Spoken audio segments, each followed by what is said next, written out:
Keeping venomous reptiles is an unforgiving hobby, requiring proper training and lots of experience. One simple mistake can be the difference between life and death. Remember, the most venomous snake in the world is the one that just bit you. There are no venomous snakes with training wheels. Just because you see Viperkeeper handle snakes a certain way does not mean you should try it too. As you can see, all the cages are darkened here. And the reason why is this is the south-facing side of the house. This air conditioner is getting worked to death with the cage lights on and the heat that they generate, as well as most of the heaters are shut off. The room overheats to the point where it could be dangerous for the animals. I have the warning system, which is this sensor push device which sends temperature and humidity information to my phone. So this way, no matter where I am, it will tell me what the temperature is wherever I have it. This is the anti-venom fridge. So the nice thing about it is, you know, I can see what the high and low temperatures are for months and years. And, you know, when you store anti-venom, you want to keep it stable. The freezer where the rodents are, since we had the plumber come in and unplug the rodent freezer and we lost thousands of dollars worth of rodents, I now keep a sensor in there that's tied in wirelessly. And that's the room across the hall. Right now, the temperature is quite high. It's close to the warning zone, and it sends me warnings on my phone. This is this room, 75. And so we have the lights off in this room in the afternoons because the air conditioner just can't keep up with the heat. I live in a 300-year-old farmhouse, and the walls are solid stone, and there's no insulation. So the heat, if we take a heat gun and we put it on the wall is 82 degrees. Wow. So it costs us a lot of money to keep this place hot, warm in the winter and cold in the summer. That's just the wall, okay? So we shut the lights off here in this room because the air conditioner just can't keep up with it. So we're going to see if the blue insularis, and again through the magic of technology, which doesn't always work all the time, these work pretty well. We have all the lights in the facility on timers, so they go on and off at specific times, but by just simply turning it on, magically we've got the lights on. Now there's Big Blue. She's the one that just had the 30 some odd babies, and she's quite hungry, and so I'll turn the lights off again because she's plenty warm as it is.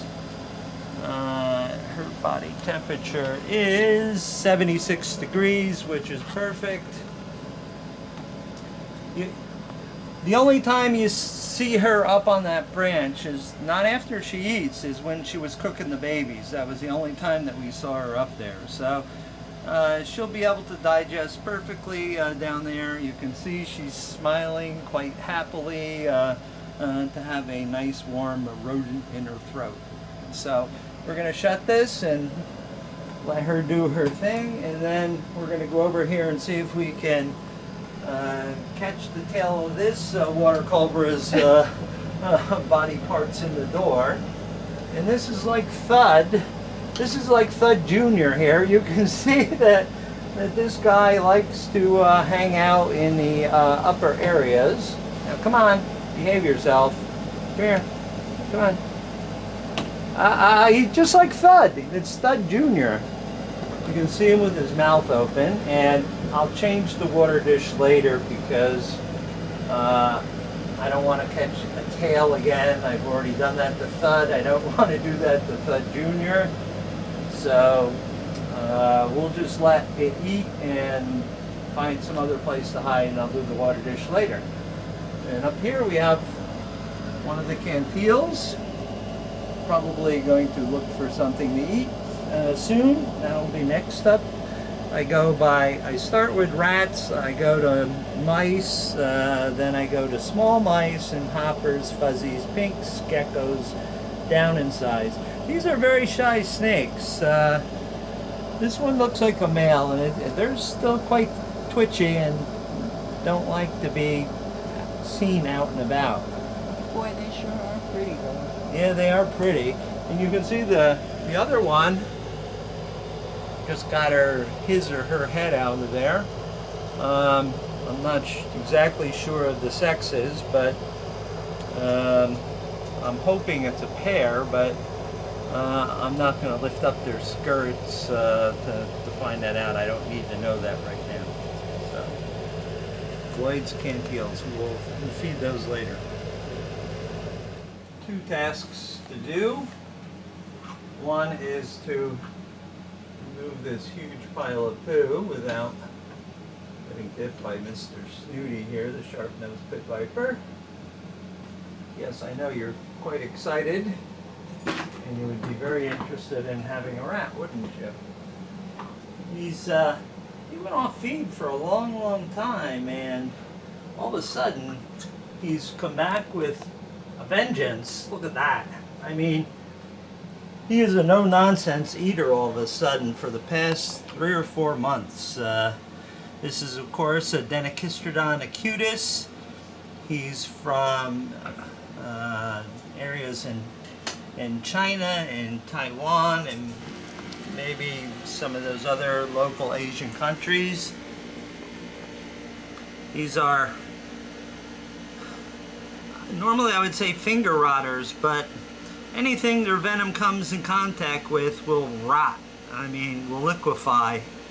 They've got some serious metalloproteases in there, which just eats away tissue. These are the so-called 100-pace snakes, where if you get bit and you walk 100 paces and you die, which really isn't the case. What happens is the snakes have a very, very potent vasodilator in their venom, which causes the bite victim to faint and pass out and fall on the ground until their blood pressure recovers. You know, most of the time they don't kill you that fast. Usually it takes several unpleasant days to kill you. But there is an antivenom for it, and the bite can be easily treated, although you still have some tissue destruction and tissue loss. But he's on a feeding tear right now. He didn't eat from like October, November of last year till like March or April, and then has been just voraciously feeding anything and everything that I put in his cage. And if you think about it, from his area in the world that he's from, it would be late fall and winter during those times which he went off feed, which would be normal for that particular snake. And now he's bulking up, and I fully expect him to go off feed again in the fall. But being now it's the middle of July, I think he will be eating like a pig for some weeks to come.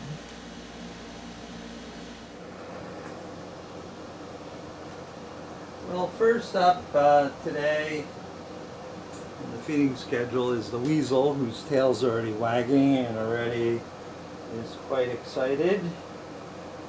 I'm going away for 2 weeks on business, so everybody is going to have to suffer with with minimal food. Well, food this week, but not next week. You missed, you dumbass. There you go. Oh, good for you. Now you hold on to that while I get your shedding out. Oh, you had to put your fat ass on there.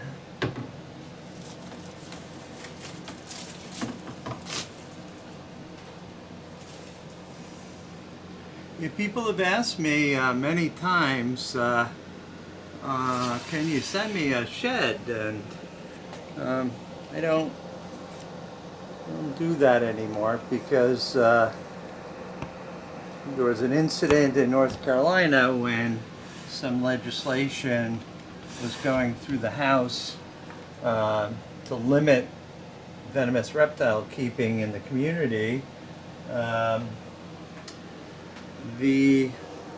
Somebody miraculously found a gaboon viper shed under their trailer and was reported to the police and made into a big deal, and of course it turned out to be a plant by the Humane Society or Peter, both turned out not to be true. It just coincided with the legislation process.